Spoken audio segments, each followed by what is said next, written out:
كيفاش نصايبوا بحال هذا المسمن هذا اللي كيجي جديد وبنينا الاخوان لواحد الدرجه اللي كبيره وتبع معايا باش نوريك طريقه سهله وبسيطه، المقادير اقتصاديه لواحد الدرجه اللي كبيره، والطريقه ديال الخدمه ديالو سهله وبسيطه. الا عجبك لا فيديو خلي واحد القيمه، تخسر حتى شي حاجه، دير حركه ديال الاكسبلور باش المره الجايه نحط فيديوهات اللي هي جديده، وما تنساش تفوت عندي الكونت ديالي جديد. بالنسبه للمكونات فانا غادي نحتاج 3 الكيسان ديال الدقيق الابيض، كاس ونص ديال الدقيق كما كتشوفوا ديال الفينو، هنا معلقه ديال السكر، شويه ديال الملحه، معلقه ديال الزبده، كاس ديال الحليب والماء. غادي نضيفوا الدقيق كما كتشوفوا في العجانه، وغادي نزيدوا عليه معلقه ديال السكر، وهنا الملحه كنحاولوا اننا نخلطوها الاخوان بالحليب كما كتشوفوا، ونزيدوا عليه الماء في الاخير الاخوان ملي يتسالى الحليب. دونك هنا المعلقه ديال الزبده حتى هي غادي نزيدوها كما كتشوفوا الطروفه هادو، وهنا هذه هي النتيجه. هنا غادي نشدوا العجينه كما كتشوفوا، كنقطعوها مرصوصات اللي هي صغار كما كتشوفوا بهذه الطريقه هذه، كندهنوا واحد اللاطه كما كتشوفوا بالزيت، وندهنوا حتى العجينه ديالنا ونخليهم انهم يرتاحوا واحد المده ديال ربع ساعه. من بعد الاخوان ما ارتاحت العجينه ديالنا، هنا نشدوا الطريق ديال الفينو وكنضيفوا 3 المعالق، الخماره ديال الحلويات، وهنا هي الزبده والزيت ديالنا باش اننا غادي نطلقوا العجينه.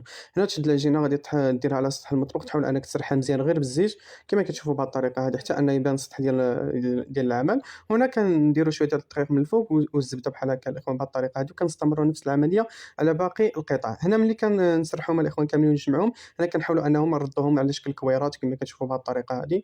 من بعد الاخوان ما ولاو على شكل كويرات، من بعد ما اننا ورقناهم، هنا الاخوان غادي نديروهم كما كتشوفوا في واحد الطبق ونغطيوهم ونخليهم مده ديال ربع ساعه. اما كنحاولوا اننا نسرحهم بهذه الطريقه هذه على شكل خبيزات الاخوان. وهنا كنديروا المقله فيها شويه ديال الزيت على نار اللي هي متوسطه، وكنحاولوا اننا نقلبوا فيهم شويه بشويه، وحاولوا انكم تحدوا معهم باش انهم ما يتحرقوش. وهنا هذه هي النتيجه كما كتشوفوا، فالطريقه راه سهله وبسيطه، والمقادير الاقتصاديه الاخوان، وكيوجد وفيه واحد المذاق اللي هائل وبصحه والراحه. ولا عجبك لا فيديو خلي واحد القيمه، تخسر حتى شي حاجه، وشي دعوه ديال الخير.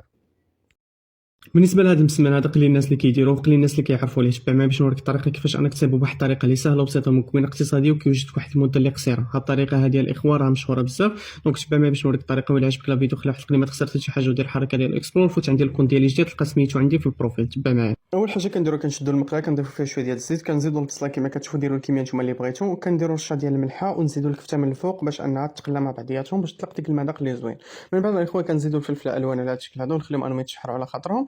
هنا نزيدو شويه ديال المعدنوس والعطريه العاديه اللي عندنا في الدار الاخوان، وما تنساوش تزيدوا واحد المعلقه ديال مركز الطماطم، وهذه هي النتيجه من بعد ما طابت. هنا غادي نوجدوا العجينه ديالنا.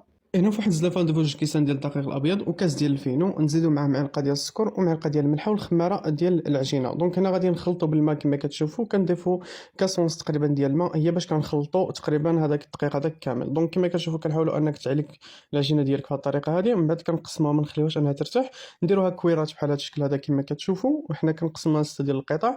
هنا الاخوان كندهنوهم بالزيت ونخليوها ترتاح واحد المده ديال ربع ساعه. من بعد كنجيبو هنايا الزبده والزيت، وهنا نشدو شويه ديال الفينو جوج معالق كبار، ونضيفو معاهم خماره ديال الحلويات، ندهنوا السطح ديال المطبخ، نحاولوا اننا نورقوا العجينه كما كتشوفوا غير بالزيت حتى نبغيو نجمعوها، عاد نديروا لها الزبده في الوسط، وكنحاولوا اننا نجمعوها كما كتشوفوا كتسرح مزيان حتى يبان السطح ديال المطبخ، وعاد كنديروا لها الزبده في الوسط، وعاد كنحاولوا اننا نجمعوها. بالنسبه للبديه كنبديوها الاخوان بالزيت، وكنهيوها كما كتشوفوا بالزبده.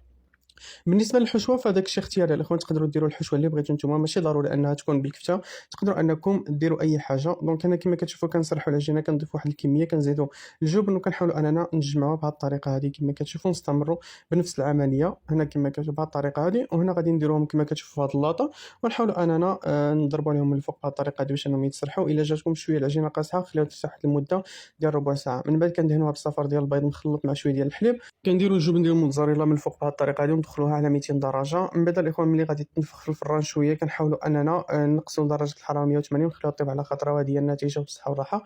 وإلا عجبك لا فيديو خلي واحد القليب ودير الحركه ديال الاكسبو، وفوت عندي الكونت ديالي الجديد باش تستافد من المواصفات اللي هي جديده.